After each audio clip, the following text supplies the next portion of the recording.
ನಮಸ್ಕಾರ. ಇವತ್ತು ನಾವು ಹರಿಯಾಣ ರಾಜ್ಯದ ವೈದ್ಯಕೀಯ ಪ್ರವೇಶದ ಬಗ್ಗೆ ವಿಶೇಷವಾಗಿ 2025-26ನೇ ಸಾಲಿಗೆ ಸಂಬಂಧಿಸಿದಂತೆ ಒಂದು ಆಳವಾದ ಚರ್ಚೆ ಮಾಡೋಣ. ನಮಸ್ಕಾರ. ಹೌದು. ನಮ್ಮ ಹತ್ರ ಇರುವ ಶೈಕ್ಷಣಿಕ ವರದಿಗಳು, ಗೈಡ್ಲೈನ್ಸು ಮತ್ತೆ ಲೇಟೆಸ್ಟ್ ನ್ಯೂಸ್ ಆಧರಿಸಿ MBBS, BIMS, BHMS ಈ ಕೋರ್ಸ್ಗಳ ಪ್ರವೇಶ ಪ್ರಕ್ರಿಯೆ ಹೇಗಿದೆ, ಯಾವ ಕಾಲೇಜ್ಗಳಿವೆ, ಫೀಸ್ ಎಷ್ಟಿದೆ, ಮತ್ತೆ ಹೊಸ ಬೆಳವಣಿಗೆಗಳೇನು ಅಂತ ನೋಡೋಣ. ಖಂಡಿತ. ಹರಿಯಾಣ ಮೆಡಿಕಲ್ ಎಜುಕೇಷನ್ನಲ್ಲಿ ಒಂದು ಮುಖ್ಯವಾದ ರಾಜ್ಯ. ಇಲ್ಲಿ ಸರ್ಕಾರಿ ಕಾಲೇಜ್ಗಳು ಇವೆ, ಖಾಸಗಿ ಕಾಲೇಜ್ಗಳು ಸಾಕಷ್ಟು ಇವೆ. ರಾಜ್ಯ ಕೋಟಾ, ಆಲ್ ಇಂಡಿಯಾ ಕೋಟಾ ಮತ್ತೆ ಈಗೀಗ ಆಯುಷ್ ಕೋರ್ಸ್ಗಳಿಗೂ ಪ್ರಾಮುಖ್ಯತೆ ಜಾಸ್ತಿ ಆಗ್ತಿದೆ ಅಲ್ವಾ? ಇದೆಲ್ಲದಕ್ಕೂ ಬೇಸ್ ಅಂದ್ರೆ ನೀಟ್ UG ಸ್ಕೋರ್. ಅದು ಬಹಳ ಮುಖ್ಯ. ಹೌದು ಹೌದು. ನೀಟ್ ಇಲ್ದೆ ಹರಿಯಾಣದಲ್ಲಿ ಮೆಡಿಕಲ್ ಸೀಟ್ ಅಸಾಧ್ಯ ಅನ್ನೋ ಹಾಗೆ.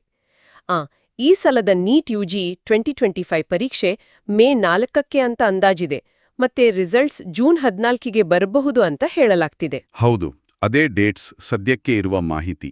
ಸರಿ. ಹಾಗಾದ್ರೆ ನೀಟ್ ಸ್ಕೋರ್ ಬಿಟ್ಟು ಬೇರೆ ಅರ್ಹತಾ ಮಾನದಂಡಗಳೇನಿರುತ್ತೆ? ನೀಟ್ ಸ್ಕೋರ್ ಜೊತೆಗೆ ಕ್ಯಾಂಡಿಡೇಟ್ಸು 10+2 ಪಾಸ್ ಆಗಿರಬೇಕು, ಫಿಸಿಕ್ಸ್, ಕೆಮಿಸ್ಟ್ರಿ, ಬಯಾಲಜಿ ಈ ಸಬ್ಜೆಕ್ಟ್ಸ್ ಇರಬೇಕು, ಮತ್ತೆ ಡಿಸೆಂಬರ್ 31, 2025ಕ್ಕೆ ಕನಿಷ್ಠ 17 ವರ್ಷ ವಯಸ್ಸಾಗಿರಬೇಕು. ಓಕೆ. ಆಮೇಲೆ ನೀಟ್ನಲ್ಲಿ ಮಿನಿಮಮ್ ಕಟ್ ಆಫ್ ಮಾರ್ಕ್ಸ್ ಅಂತ ಇಡುತ್ತೆ, ಅದನ್ನು ಪಡೆದಿರಬೇಕು. ಇದು ಬೇಸಿಕ್ ಎಲಿಜಿಬಿಲಿಟಿ. ಸರಿ. ರಾಜ್ಯ ಕೋಟಾ ಬಗ್ಗೆ ಹೇಳಿದ್ರಿ, ಅಂದ್ರೆ ಸರ್ಕಾರಿ ಸೀಟುಗಳಲ್ಲಿ 85%. ಅದಕ್ಕೆ ಹರಿಯಾಣದವರೇ ಆಗಿರ್ಬೇಕಾ? ಹೌದು ಹೌದು. ರಾಜ್ಯ ಕೋಟಾ ಸೀಟುಗಳಿಗೆ ಬೋನಫೈಡ್ ರೆಸಿಡೆಂಟ್ ಆಫ್ ಹರಿಯಾಣ ಆಗಿರಬೇಕು. ಆ ಸರ್ಟಿಫಿಕೇಟ್ ಬೇಕೇ ಬೇಕು. ಹಾಗಾದ್ರೆ ಕರ್ನಾಟಕದವರು ಅಥವಾ ಬೇರೆ ರಾಜ್ಯದವರು ಹರಿಯಾಣದಲ್ಲಿ ಸರ್ಕಾರಿ ಮೆಡಿಕಲ್ ಸೀಟ್ ತಗೊಳ್ಳೋಕಾಗೋದಿಲ್ವಾ? ಸರ್ಕಾರಿ ಕಾಲೇಜುಗಳಲ್ಲಿ ಕಷ್ಟ. ಆ 85% ಸೀಟುಗಳು ಹರಿಯಾಣದವರಿಗೆ ಮಾತ್ರ. ಆದರೆ ಇನ್ನುಳಿದ 15% ಸೀಟುಗಳು ಅಖಿಲ ಭಾರತ ಕೋಟಾ, ಅಂದ್ರೆ AIQ, ಆಲ್ ಇಂಡಿಯಾ ಕೋಟಾ. ಹೌದು. MCC ಕೌನ್ಸಿಲಿಂಗ್ ಮೂಲಕ ಭರ್ತಿಯಾಗುತ್ತೆ.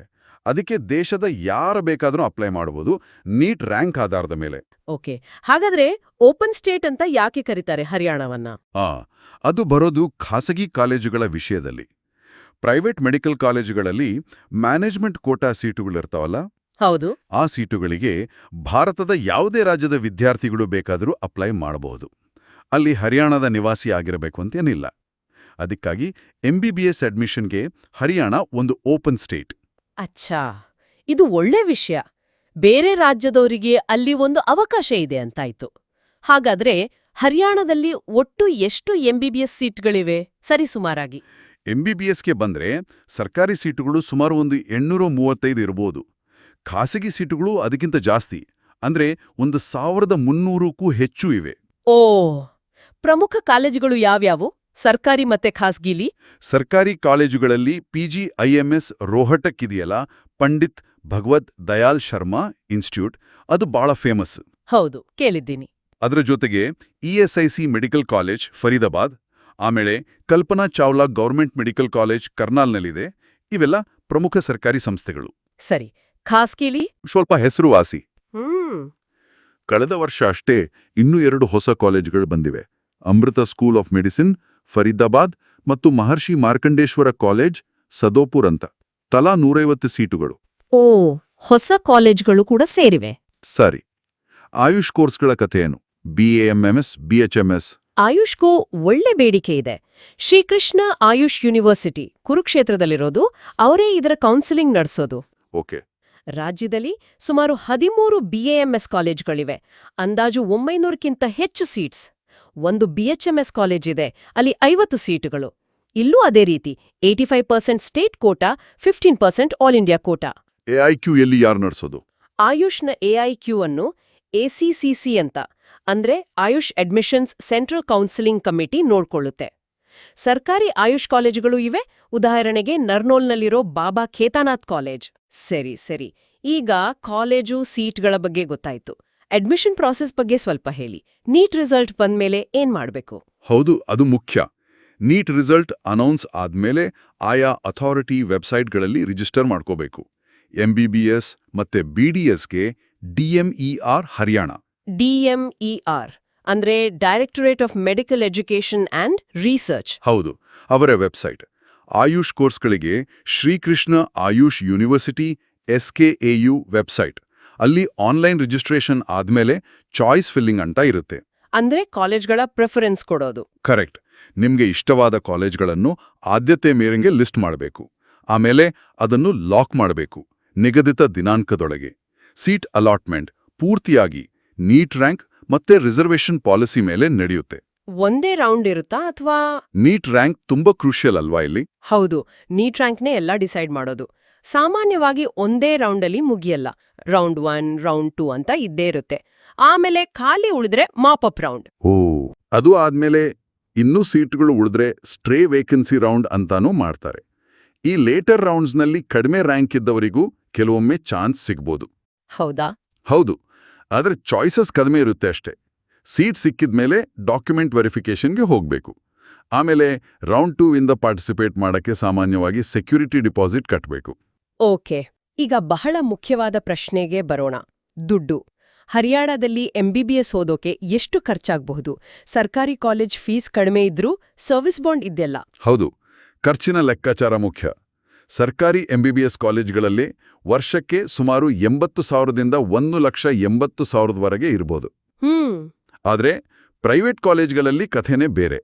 ಅಲ್ಲಿ ವರ್ಷಕ್ಕೆ 12 ಲಕ್ಷದಿಂದ ಶುರುವಾಗಿ 20-21 ಲಕ್ಷದವರೆಗೂ ಹೋಗ್ಬೋದು. ಕೆಲವು ಕಡೆ ಪ್ರತಿ ವರ್ಷ 7.5% ಇಂದ 10%ವರೆಗೂ ಫೀಸ್ ಜಾಸ್ತಿ ಮಾಡ್ತಾರೆ. ಅಬ್ಬಾ, NRI ಕೋಟಾ ಇನ್ನೂ ಜಾಸ್ತಿ ಇರುತ್ತಲ್ವಾ? ಹೌದು, NRI ಕೋಟಾ ಫೀಸ್ ಡಾಲರ್ಗಳಲ್ಲಿರುತ್ತೆ, ತುಂಬಾ ಜಾಸ್ತಿ. NC ಪಾಣಿಪತ್ನಲ್ಲೆಲ್ಲ $11,000 ಅಂತ ಇದೆ. ಇನ್ನು ನೀವು ಕೇಳಿದ್ದಾಗೆ ಸರ್ವಿಸ್ ಬಾಂಡ್. ಹೌದು, ಅದರ ಬಗ್ಗೆ ಹೇಳಿ. ಸರ್ಕಾರಿ ಕಾಲೇಜಲ್ಲಿ MBBS ಮುಗಿಸಿದ್ಮೇಲೆ ಕೆಲವು ವರ್ಷ ಹಳ್ಳಿಯಲ್ಲಿ ಅಥವಾ ಸರ್ಕಾರ ಹೇಳಿದ ಕಡೆ ಸೇವೆ ಮಾಡಬೇಕು. ಒಂದು ವೇಳೆ ಮಾಡ್ದಿಲ್ಲ ಅಂದ್ರೆ ದೊಡ್ಡ ಮೊತ್ತದ ಬಾಂಡ್ ಹಣ ಕಟ್ಟಬೇಕಾಗತ್ತೆ. ಎಷ್ಟು? ಗಂಡು ಮಕ್ಕಳಿಗೆ ಸುಮಾರು 25.77 ಲಕ್ಷ, ಹೆಣ್ಣು ಮಕ್ಕಳಿಗೆ ಸ್ವಲ್ಪ ಕಡಿಮೆ, ಸುಮಾರು 23.19 ಲಕ್ಷ. ಅಯ್ಯೋ, 25 ಲಕ್ಷ ಅಂದ್ರೆ ಸುಮ್ನೆನಾ? ಹೌದು, ಇದು ಒಂದು ರೀತಿ ಬ್ಯಾಂಕ್ ಲೋನ್ ತರ ಇರುತ್ತೆ. ನೀವು ಸೇವೆ ಮಾಡಿದ್ರೆ ಸರ್ಕಾರನೇ ಅದನ್ನು ತೀರಿಸುತ್ತೆ, ಇಲ್ಲಾಂದ್ರೆ ನೀವೇ ಕಟ್ಟಬೇಕು. ಇದು ದೊಡ್ಡ ಕಮಿಟ್ಮೆಂಟ್. ನಿಜಕ್ಕೂ, ಒಂದು ಕಡೆ ಕಡಿಮೆ ಸರ್ಕಾರಿ ಫೀಸ್, ಇನ್ನೊಂದು ಕಡೆ ಇಷ್ಟು ದೊಡ್ಡ ಮೊತ್ತದ ಬಾಂಡ್. ವಿದ್ಯಾರ್ಥಿಗಳು ತುಂಬಾ ಯೋಚನೆ ಮಾಡಿ ನಿರ್ಧಾರ ತಗೋಬೇಕು. ಖಂಡಿತವಾಗಿಯೂ. ಫೈನಾನ್ಷಿಯಲಿ ಮತ್ತೆ ಕರಿಯರ್ ವೈಸ್ ಇದು ಲಾಂಗ್ ಟರ್ಮ್ ಎಫೆಕ್ಟ್ ಇರೋ ಡಿಸಿಷನ್. ಇನ್ನು ಲೇಟೆಸ್ಟ್ ಅಪ್ಡೇಟ್ಸ್ ಅಂದ್ರೆ ಈಗ ದೇಶಾದ್ಯಂತ MCC ಕೌನ್ಸಿಲಿಂಗ್ ಶುರುವಾಗಿದೆ. MBBS ರೌಂಡ್ 1 ಸೀಟ್ ಮ್ಯಾಟ್ರಿಕ್ಸ್ ಬಿಟ್ಟಿದ್ದಾರೆ. NMC ಕೂಡ PWD ಕ್ಯಾಂಡಿಡೇಟ್ಸ್ಗೆ ಹೊಸ ಗೈಡ್ಲೈನ್ಸ್ ಕೊಟ್ಟಿದೆ. ಹರಿಯಾಣ ರಾಜ್ಯದ ಕೌನ್ಸಿಲಿಂಗ್ ಡೇಟ್ಸ್ ಕೂಡ ಬೇಗ ಅನೌನ್ಸ್ ಆಗ್ಬೋದು ಅಂತ ನಿರೀಕ್ಷೆ ಇದೆ. ಎಲ್ಲಿ ಚೆಕ್ ಮಾಡಬೇಕು ಅದನ್ನ? ಮುಖ್ಯವಾಗಿ DMER ಹರಿಯಾಣ ವೆಬ್ಸೈಟ್ dmer.haryana.gov.in ಮತ್ತು ಆಯುಷ್ಗೆ SKAU ವೆಬ್ಸೈಟ್ skau.ac.in. ಆಕಾಂಕ್ಷಿಗಳು ರೆಗ್ಯುಲರ್ ಆಗಿ ಚೆಕ್ ಮಾಡ್ತಾ ಇರಬೇಕು. ಖಂಡಿತ.